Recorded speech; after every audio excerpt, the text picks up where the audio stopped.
Hello everyone and welcome to episode 69 of the PE Geek Podcast. And as always, it's an absolute pleasure to be here. Now, super excited to launch into what are quickly becoming my favorite episodes. And those are where it's got nothing to do with me. It's all about the people that I'm interviewing. And today's no exception, as I've certainly handpicked a phys ed superstar, none other than Justin, all the way from where? Springfield, New Jersey. Little old Springfield, New Jersey. Awesome, man. What do you do? Like you're teaching phys ed and what sort of grades? I teach phys ed preschool to 6th grade, so ages 3 to 13. And they also have me co-teaching a couple technology classes this year. So I am co-teaching 4th grade technology as well. So I get to use a little bit of everything these days. So it's like a nice little mashup there of like your interests and combining them. I bet you that sort of enhanced the phys ed as well. Would I be right in saying that? Oh, absolutely. And it's cool because working so closely with the computer teacher, now we've been able to plan a couple cross-curricular projects, and I'm able to have my 4th graders in the lab and start a project there and do some editing of videos in there where I wouldn't want to waste my phys ed movement time. Yeah. But I mean, when you're in computer class, that's what it is. It's tech. So there, it's hitting the standards, and I get the best of both worlds. For sure. Now, you and I met each other for the first time. It seems like a long time ago now, back in July of 2015 at the National PE Institute. Great event. I think we both would sort of say that about it. But there's something that I remember quite fondly of how you left that event. And do you mind sharing what you did? That Sure. I think it's going to become a thing. This could become like a regular sort of thing that happens at the event. I hope it does. So we roll up, Nick Enlick, Adam Laveau, and I. We roll up, and we had quite the hectic ride, leaving Nick's house at midnight, getting there, I don't even know, 10 in the morning. And one of the first things when we roll up, I noticed that there's these PE Institute signs, but they looked sort of like a kindergartner might have made them. Maybe a 1st grader. So it struck me as rather funny that we have what I consider the greatest gathering of phys ed teachers by far that I've ever been around. I'm sure some other people have been to some different conferences with more superstars from all over the world, but it was, for me, by far the biggest conference I ever went to. And we're looking at these signs that were handmade, and it was just funny. It struck me as amusing. So every day I would tell Nick and Adam, I'm going to take one of those. And when we left, sure enough, I took one, and then we documented it on Twitter every time we stopped. Nick and I stopped on the way home. We took it with us. We were in the supermarket, whenever we got gas. It was quite amusing, something to keep us alive, because the energy, we were so stoked after that. It was probably the greatest conference I will ever be at. Yeah, man. I think it's sort of, I was following the journey of the sign as well via social media, and it became this big thing. Everyone talking about it, connecting about it, and it's sort of a real testament to the conference and testament to the online, connection that people have. So where did that begin for you? Like, where did you get connected? Where did you start this journey of online and so forth? Sure. I remember vividly my superintendent, Edith Conroy, was talking about how she was at a school and they were doing a mystery Skype. She didn't really know what it was called at the time, but telling me how, and this classroom was guessing where the other classroom was. And I was like, all right, I could do that. That doesn't sound too difficult. So I looked into it, found Education Skype. Mm-hmm. And then I ended up hooking up with a guy named Nick Gordon out of the UK, Wales specifically. Yeah. And we did a mystery Skype. I had the links and everything. And from there, things blew up. So I could give full credit to her and Nick Gordon, because Nick is, we're doing stuff, and he made an iMovie, and his was fantastic, and, showing the mystery Skype. And then I made an iMovie, and it looked like the first iMovie somebody had ever made. So it was quite interesting. But we were talking afterwards, and he goes, you got to get on Twitter. And No, I thought just what most people think when you think of Twitter, celebrities talking about what they're wearing, who's eating what for dinner at what restaurant, and just thought it was a huge waste of time, to be honest. And Nick set me straight. He goes, dude, got to get on there. There's a ton of physical educators and links and resources, and I go, all right, got on it, and ever since then, I've hit the ground running. Yeah, man. I mean, I think you're probably one of the most active people in the space, constantly pushing out content, constantly being part of the conversation. I think you're, really powerful in that, sometimes say what other people are thinking, but don't say. I think that would be one of your strengths as well. Yeah, the old foot and mouth trick. Yes, absolutely. But yeah, I mean, I think you definitely are pushing out some really good stuff. And I mean, every week you push out a blog post. Do you want to tell us about that? Sure. So the blog is slowchatpe.wordpress.com. And we always hear about blogging. Growing up, writing was all right, but I saw that there was a need for a phys ed Twitter gathering. Joey, at the time I came in, Joey Fife had kind of stopped with his chats. There wasn't much phys ed action that was organized. And I had, when I started Twitter and got on outside of phys ed and looked at different education things, there was a slow chat called Slow Chat Ed. And these were probably the most brilliant educators I had come across up to that time. I mean, it was one question a day, Monday through Friday, and they were talking about things and going in depth with ways I had never even heard talked about before. So I was intrigued, got to know some of the people, still talked to a couple of them. Ross LeBrun was one of them. And then I got the idea, well, hey, if they have Slow Chat Ed, I could do Slow Chat Phys Ed. That way I'm not tied to an hour a week. You don't have to schedule anything. Obviously, everyone has different lives from either time zones or busy with different family constraints. So question a day, you show up whenever you want. You answer the question if you want. If you don't want to answer the question, that's fine. It's just super relaxed. Yeah. So it seems to work. Yeah, it definitely has. And I mean, it seems like there's some really good themes that come from it that then drive projects, collaborative projects, and, even more thought around it. So yeah, well done. So, I mean, technology obviously is at the heart of all of this. Have you always been somewhat intrigued by tech, or is it just sort of, did it happen with that initial moment? No, I've always, my tech was always video games. Yeah. I was a I was a gamer. I loved gaming. I would rather play sports and play activities and get sweaty.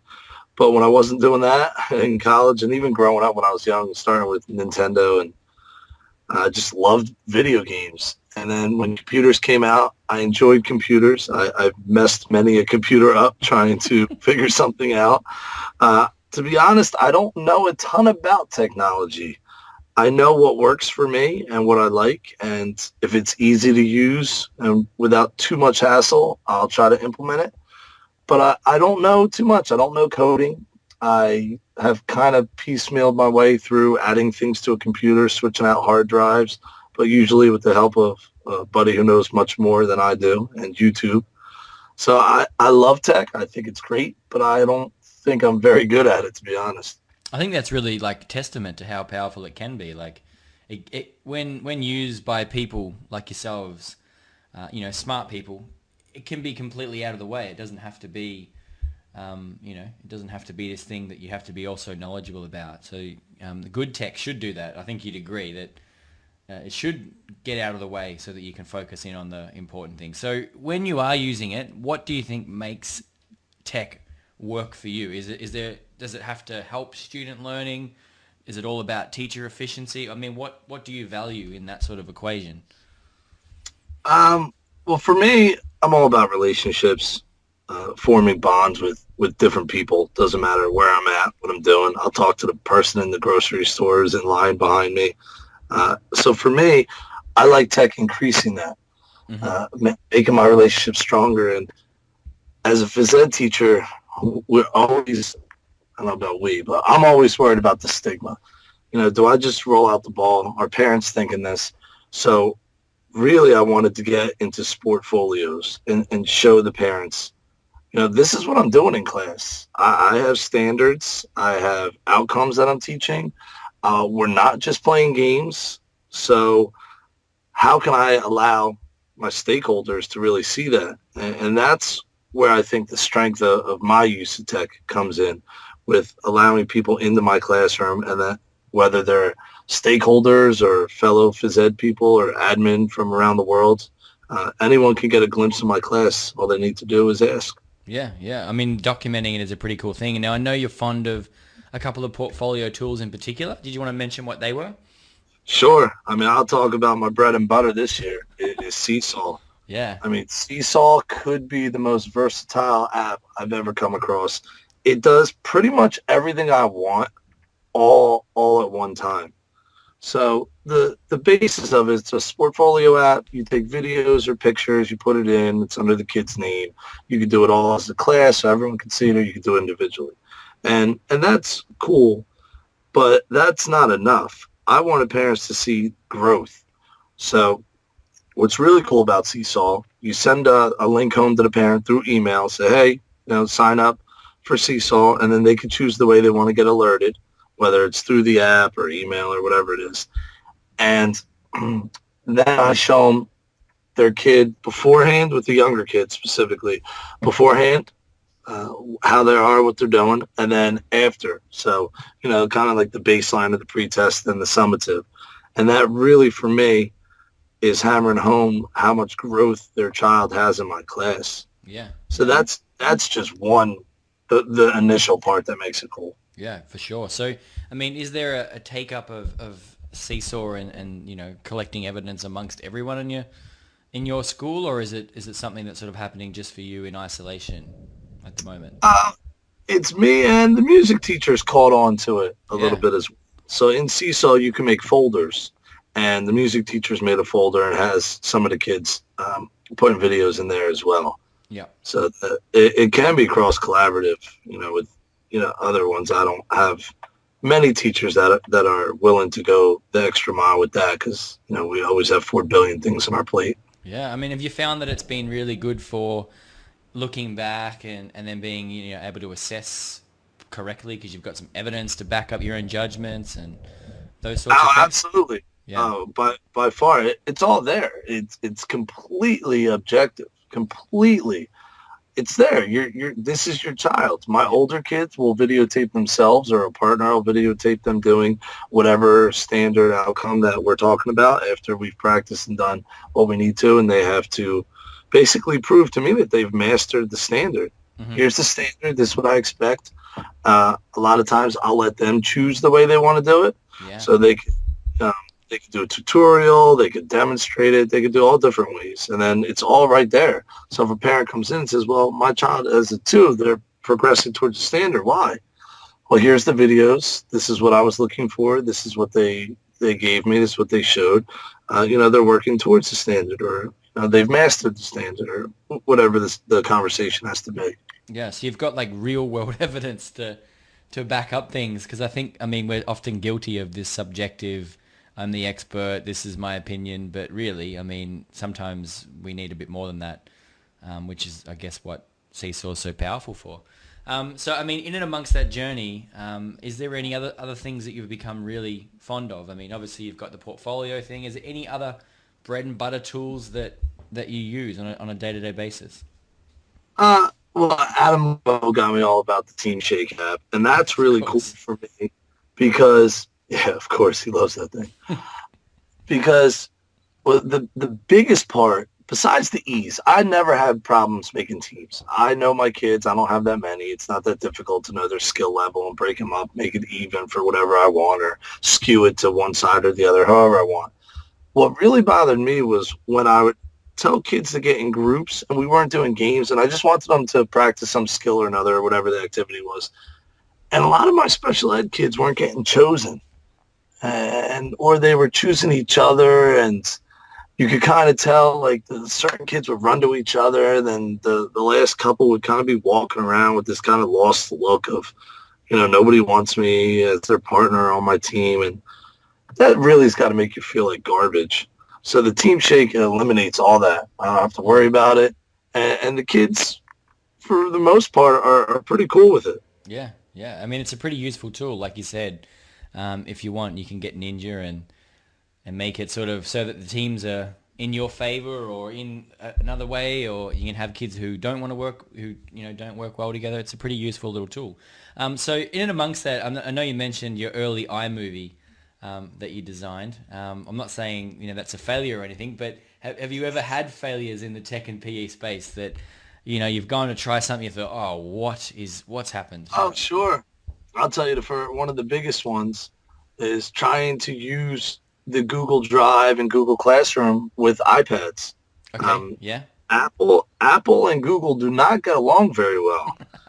It should be much more seamless, and it's not. It's a pain in the butt when you're talking about because they're signing in, and then they're signing in as the Chrome first user, and then my next class is coming in, and it doesn't work very well. So that was a problem there. The other one was SeeSaw at the time doesn't have Chrome. You can't take videos on Chromebooks, so you had to use iPads, that kind of stuff. But one of the biggest things I had was a little bit of a pushback against using Chromebooks in my class for assessment, because I love using Padlet, and my oldest kids really do not like using Padlet as an exit ticket or even formative, like when they're off during an activity. If I'll shoot out a question, they did not like it. So I had one, we talked, and I said, listen, that's fine. If you don't want to use it, bring pencil and paper. We could do it the old-fashioned way. I have no problem with that. And they actually preferred that. Yeah. So I thought that was pretty interesting. Yeah, I mean, I think that's a pretty important point, isn't it? Like being willing to adapt and try things and get the feedback from a student voice and model it. I think it'd be a foolhardy teacher who just continued down that path of doing something that they thought was just being innovative, but the students didn't really respond to it. So I think there's a big lesson there. Yeah, all about being the critical consumer. I mean, just because it works for other people, it's not necessarily going to work for my population. And completely.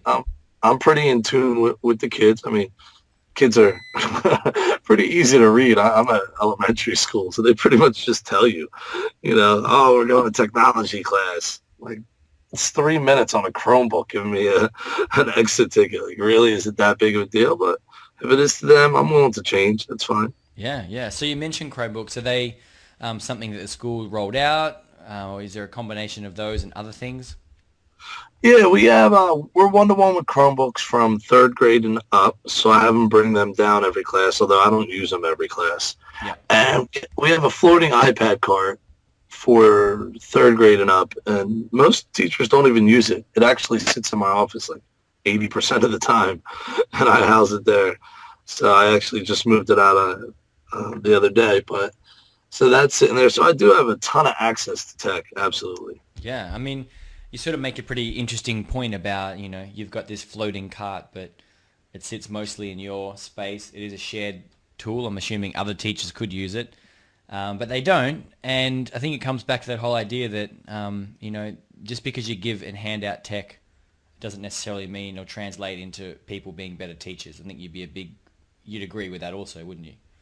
Oh, absolutely. And the way we rolled out our tech wasn't the best either. I mean, the teachers rolled in last year from summer break, and ta-da, here's an iPad cart or a Chromebook cart in your class. That's it. There was no training. They didn't even know that the iPad cart had to be plugged, or the Chromebook cart had to be plugged in. Yeah. It was a steep learning curve, and the policy wasn't exactly take the Chromebooks home, which I don't understand. I mean, if you want a teacher using the tech, give the tech to the teachers. I don't care if you're shopping on Amazon with it. You're using it. You're learning it. You're figuring it out. Yeah, for sure. Now, it's a common occurrence, you roll out these, programs and not necessarily provide the most important piece of that, which is training. And, most people completely miss any of the benefit of that rollout because of the lacking piece. The LA example, I knew how they rolled out millions of iPads to districts and forgot some pretty important pieces there, would be a big example of this in action. So what do you think works well? I mean, what makes a teacher use tech well versus someone who doesn't? Is there something do you think that makes it happen? The teacher's got to know the kids. Yeah. That's it. You have to really understand your kids. And when you use the tech, I mean, you're the one who told me this. If it doesn't make it easier, increase engagement or increase learning, why are you using it? Yeah. So that's part of it. You have to look at what your outcome is. Like, what do you want to gain from it? Is tech going to help you? I'm not one of those people that believes tech has to be in every lesson, especially in phys ed. It does not have to be. Mm-hmm. So you have to look at it, and see, is it really going to benefit your teaching? And a lot of it is teachers have to start taking the onus on themselves. I mean, nowadays, there's no reason why you should claim ignorance of anything. You can YouTube anything you want. You can learn anything you want anytime in your basement, in your underwear. I don't understand why people are saying, I don't know this. What do you mean you don't know? Everything you could ever wish to know is on the internet. All you have to do is search it. And I think that's a skill that our students have that some of our teachers don't have. Yeah, couldn't have said it better myself. Completely agree with that, with that whole idea of being able to access things that, whenever you need sort of idea. And, I always look at the concept of, people saying that they're digitally illiterate.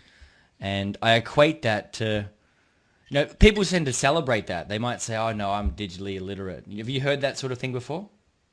Yeah, I have. And to me, it just sounds like you're being lazy, to be honest. You don't value it. You don't want to put the time in. For sure. It's definitely a value thing. But, I mean, I just imagine if someone said, I'm illiterate, would people celebrate that? They honestly wouldn't. Like, that would be a cause of embarrassment. But, I honestly believe that it's probably just the same to say that you're digitally illiterate. In today's day and age, I don't think it's something you should strive for. You should be doing the opposite. Yeah, and it all goes back to growth mindset. I mean, I know it's a buzzword and it's an overused concept, and I get it. But if you are trying to get better at your craft every day, every month, every year, there's no way you could get better without understanding tech. I'll put it this way. Technology is a major way in which you can get better at things. Yeah, for sure. And I just like the idea that, if you're a teacher and you're modeling constant learning, then you're pretty much modeling what the students are doing. And, there's only one thing I despise, and that is teachers that think they know it all and that they don't need to try new things and they don't need to change and adapt or at least experiment. And I think that's the key characteristic that makes you and many other people successful, in that they're willing to have a go. Yeah, I mean, we interviewed Don Wettrick one time, and he had a really funny quote about that. He said, his dad said, Don, I don't care if you teach for 30 years. Just don't teach the same thing 30 times. I think you're spot on there. Perfect way to finish the show, Justin. So where can people find out more about what you're doing online? Sure, they could find me at Schleider Justin, SCHLEIDER Justin. You can hear me on the Voxcast. There's a podcast that we put out trying to interview people in and out of phys ed, trying to see what we can learn from people who are much smarter than myself, which is really good. And you can catch me on Voxer, same name, Schleider Justin. And VoxerPE.com is a good place to get started there. Perfect, man. Well, I really appreciate you taking the time out of your busy day, because I'm sure there's a million other things that you could be doing, but you're here today and you've shared some absolute value bombs about tech and as a general sort of, advice for people getting started and sort of pursuing, that growth mindset. So I really appreciate it. So thank you very much. It's awesome. I mean, I'm very excited to have been interviewed by the PE Geek, the man who's done it all and who continues to forge ahead. So thank you very much for the opportunity to be here, and hopefully somebody listens and likes a little bit of what I said. Yeah, man. Thank you. I really appreciate it. So we'll speak soon. All right. Have a good one, sir. Later, man.